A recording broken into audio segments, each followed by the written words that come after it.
அப்போ 5வது நட்சத்திரம் உங்களுக்கு பூராடமாக வருது அப்படின்னா, வெள்ளிக்கிழமை நாளில் வெள்ளரிக்காய் காளான் கலந்த உணவுகளை நீங்கள் அந்த வெள்ளிக்கிழமை நாளில் தானம் கொடுக்கும்போது உங்களுக்கு குழந்தை பாக்கியம் கிடைக்கும்.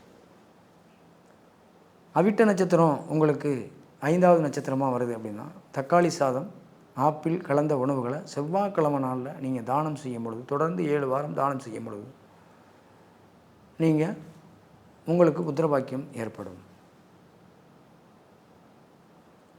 புரியுதுங்களா? இப்படித்தான் நட்சத்திரங்களில் வரிசையாக நம்ம சொல்லிக்கிட்டே போகலாம். ஒவ்வொரு நட்சத்திரத்துக்கும் இப்படித்தான் அப்படின்னு நம்ம சொல்லிக்கிட்டே போகலாம். புரியுதுங்களா? அப்போ இன்னொரு நட்சத்திரத்திலேயே 6வது நட்சத்திரம் உத்தியோகத்தை குறிக்கும். அதே நட்சத்திரம் கடனையும் குறிக்கும். அப்போ நீங்கள் என்ன பண்ணணும்?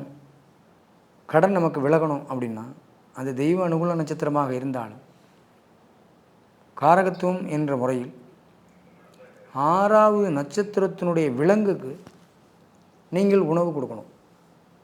கடனை அது சாப்பிட்ரும். அப்படி 6வது நட்சத்திரத்தினுடைய விலங்குக்கு நீங்கள் 12வது நட்சத்திரத்தினுடைய பொருளை தானம் கொடுக்கணும்.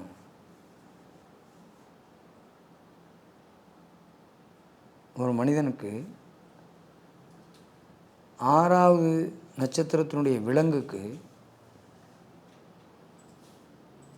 6வது நட்சத்திரத்தினுடைய பொருளை நீங்கள் விலங்குக்கு கொடுக்கும் பொழுது கடனை அவங்க சாப்பிட்டுட்டு உங்களுக்கு கடன் இல்லாத இதை உருவாக்குவாங்க. இடையில் நான் சொன்னது 12 6 8 12ங்கிறதுக்கு நான் கடனுக்காண்டி நான் சொன்னேன், 12ஆம் இடம்ங்கிறத சொன்னேன். ஆனால் 6ங்கிறது அந்த விலங்குக்கு நீங்கள் எந்த பொருளை வேணாலும் கொடுக்கலாம். புரியுதுங்களா? உங்கள் பொருளையே அந்த 6வது நட்சத்திரத்தினுடைய அந்த பொருளையே தெய்வ அனுகூல நட்சத்திரத்தினுடைய பொருளையே அந்த விலங்குக்கு கொடுக்கலாம்.